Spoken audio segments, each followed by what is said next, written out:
மயிலாடுதுறை மாவட்டம் சீர்காழி அருகே சட்டநாதபுரம் ஊராட்சி மன்ற தலைவராக தட்சிணாமூர்த்தி இருந்து வந்தார். இவர் ஊராட்சியில் அதிக செலவினம் செய்ததாக குற்றச்சாட்டு எழுப்பப்பட்டு கடந்த 27/10/24 அன்று மயிலாடுதுறை மாவட்ட ஆட்சியர் மகாபாரதி பதவி நீக்கம் செய்து உத்தரவிட்டார்.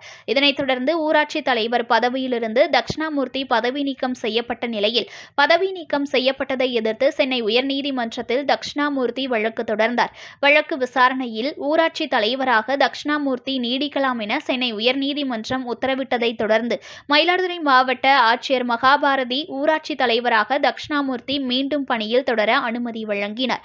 சீர்காழி ஊராட்சி ஒன்றிய அலுவலகத்தில் மீண்டும் பதவி பிரமாணம் செய்து தலைவர் பதவியை பெற்றதை அடுத்து ஊராட்சி மன்ற தலைவர் தட்சிணாமூர்த்தி சட்டநாதபுரம் பகுதியில் பட்டாசு வெடித்து பொதுமக்களுக்கு இனிப்பு வழங்கி கொண்டாடினார். வரும் 5ஆம் தேதியுடன் ஊராட்சி தலைவர்களின் 5 ஆண்டு பதவிக்காலம் முடிவடைய உள்ள நிலையில் 3 தினத்தில் மீண்டும் பதவியேற்றது பரபரப்பாக பார்க்கப்பட்டது.